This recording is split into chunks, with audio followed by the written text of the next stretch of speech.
अस्सलाम वालेकुम नाज़रीन, मैं हूं साजिद हसन और आप मेरा यूट्यूब चैनल देख रहे हैं। ताकत का नशा हो, किसी और चीज़ का नशा हो, इंसान इतना मदहोश हो जाता है कि उसको कुछ पता नहीं चलता कि वो क्या कर रहा है और किसके साथ क्या सुलूक करने का क्या नतीजा निकलेगा।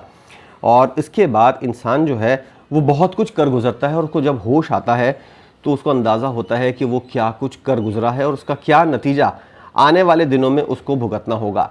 मानसरा में एक वाक़या पेश आया है। एक साबिक़ MPA हैं, मैं नाम नहीं बताऊंगा कौन सी उनकी तंजीम थी, किससे उनका ताल्लुक़ था, लेकिन अबरार हुसैन, मैं ये नाम बताने को तैयार हूँ कि अबरार हुसैन उनका नाम था और उनको उर्फ़ आम में इकबाल के नाम से पुकारा जाता था।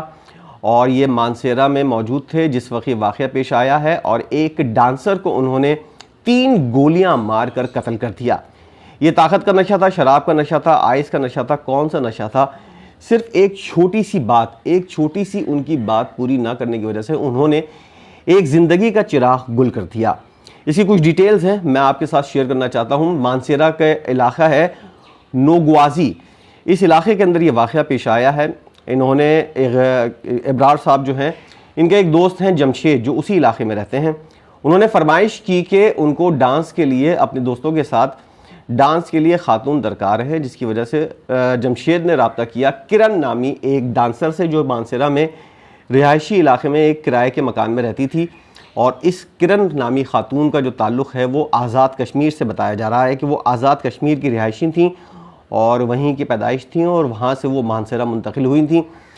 किरण को उन्होंने बुक किया और डांस के लिए हफ्ते की रात को, और उसके बाद किरण जब वहाँ पर आईं, उनके साथ एक और ख़ातून थी, इनसे भी रब्ता किया गया था। 2 ख़वातीन और इनके कुछ दोस्त अपने एक डेरे के ऊपर बैठे हुए थे जिस वक्त ये वाक़या पेश आया है। और शराब के नशे में और दीगर पता नहीं कौन कौन से नशे हैं जिनको वो जिसके नशे में धुत थे वो, और उनको ये होश नहीं था कि वो क्या देख रहे हैं, क्या कर रहे हैं। जिस मकसद के लिए उन्होंने इस तकरीब का इनेकाद किया था वो मकसद पूरा होता हुआ नज़र आ रहा था। रात गहरी होती गई और इस दौरान जो है इनकी फरमाइशें बढ़ती गई।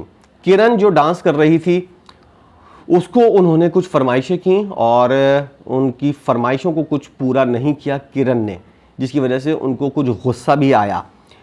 पुलिस का क्या बयान है इस हवाले से? सिटी पुलिस स्टेशन के SHO सदाकत निसार ने साफ़ियों को यह बताया है कि अबरार हुसैन ने किरण को मुबैना तौर पर उसके घर में उस वक्त गोली मारकर कत्ल कर दिया था जब मकतूला ने डांस परफॉर्मेंस के दौरान छेड़छाड़ करने से उसको रोका था। ये इतनी बड़ी कोई बात नहीं है, लेकिन तनाज़ा उस वक्त खड़ा हुआ। उन्होंने मज़ीद बताया कि साबिक वज़ीर ने अपने दोस्तों के साथ लाश को उसके घर के करीब खड़ी गाड़ी में छोड़कर वहाँ से रवाना हो गए। लाश एक गाड़ी खड़ी हुई थी, उसके अंदर उन्होंने लाश को रखा और वहाँ से रवाना हो गए। उनको किसी किस्म की कोई टेंशन नहीं थी। SHO ने बताया कि उन्होंने को जब पता चला तो वो लाश को जो है फ़ौरन अस्पताल लेकर गए और वहाँ का करीबी अस्पताल जो है वो वहाँ पर उनको मुंतकिल किया गया।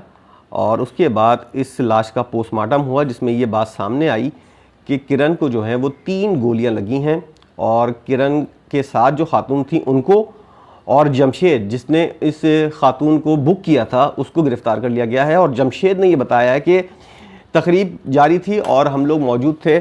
कुछ फरमाइशें ऐसी थीं जिसकी वजह से किरण ने इनकार किया कि जब बुकिंग हुई थी उस वक्त इस तरह की कोई बात नहीं हुई थी, इसलिए इस तरह की किसी भी फरमाइश का कि ना मैं ऐसी फरमाइश को पूरा करती हूँ और ना ही मुझसे ये फरमाइश की जाए। किरण ने इस बात का इनकार किया जिसकी वजह से अबरार साहब जो वैसे ही ताकत के नशे में और अपने असर रसूख के नशे में कि पता नहीं कौन कौन से नशों के अंदर वो मसरूफ़ थे और उसके अंदर मशगूल थे, वो इतने हवा में उड़ रहे थे कि उन्होंने आओ देखा न ताओ उसको 3 गोलियां मारकर कत्ल कर दिया। और उसके बाद उन्होंने उस लाश को अपने दोस्तों के साथ जो वहाँ पर मौजूद थे और वो खातून भी वहाँ पर मौजूद थीं उनके साथ ठिकाने लगाने का नतीजा ये निकला कि उन्होंने उस गाड़ी को जो वहाँ पर करीब तरीन गाड़ी खड़ी हुई थी उसके अंदर उस लाश को रखा और वहाँ से रवाना हो गए। अब तक गायब हैं और उनके खिलाफ मुकदमा भी दर्ज कर लिया गया है, जबकि जमशेद को गिरफ़्तार कर लिया गया है और उसकी बुनियाद पर, उसके बताने की बुनियाद पर इनकी गिरफ़्तारी के लिए छापे मारे जा रहे हैं।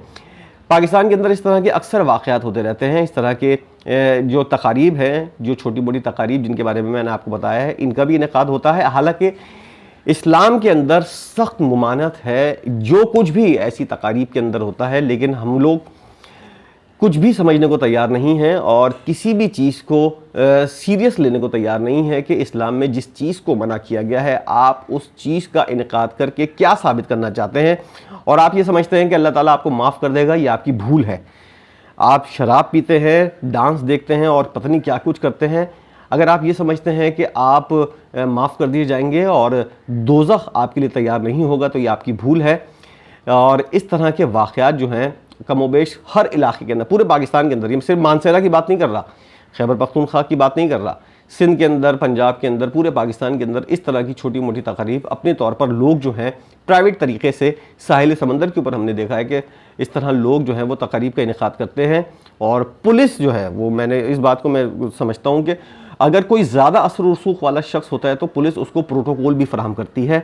तो इस तरह के वाक़यात देखने में आए हैं, लेकिन इस्लाम का इन चीज़ों से कोई ताल्लुक़ नहीं है। और मैं चाहूँगा कि लोग जो हैं इस वाक़े के ऊपर और इस बेचारी लड़की के कत्ल के ऊपर क्या राय रखते हैं, क्या कुछ सही हुआ है, क्या किरण भी इस मामले के अंदर किसी गलती का शिकार है।